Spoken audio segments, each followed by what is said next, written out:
Hi అండి, అందరూ ఎలా ఉన్నారు? మా ఇంట్లో పప్పులో బెల్లలు కాకుండా డిఫరెంట్గా చేస్తుంటారండి. ఈరోజు ఉలవలు బాగా వేయించి ఇసిరి బాగా చేశాను, కమ్మగా ఉంటుంది. ఈరోజు మా ఇంట్లో స్పెషల్ ఇదే. అందరికీ ప్లేట్లు ఉన్నాయి, తిందురాక మీరు. మా ఇంట్లో స్పెషల్ అయితే ఇదే నాన్న. మీరంతా ఏం తిన్నారు? ఫస్ట్ టైం మీరు చూస్తే ప్లీజ్ సబ్స్క్రైబ్ చేసుకొని లైక్ చేయండి నాన్న. ఎప్పుడు ఎదుటి వాళ్ళు నచ్చేటట్టు లేకపోతే కలర్ఫుల్గా ఉండే తిండే కాకుండా అప్పుడప్పుడు ఆరోగ్యాన్ని కాపాడుకొని మనకు మంచి జరిగే ఫుడ్ కూడా తినాలి.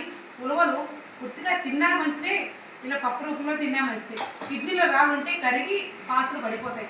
తప్పకుండా ట్రై చేయండి, తప్పకుండా ట్రై చేయండి ఫ్రెండ్స్. నేను అందుకే ఉలవలు కొంచెం ఎక్కువగా వాడుతూ ఉంటాను.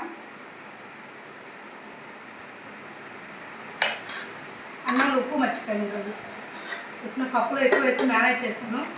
ఓకేనా? ఫస్ట్ టైం చూస్తే ప్లీజ్ సబ్స్క్రైబ్ చేసుకొని లైక్ చేయండి అన్న. ఇలాంటి చిన్న చిన్న మిస్టేక్ మామూలు, మీకు కూడా మర్చిపోతారా? కామెంట్ చేయండి.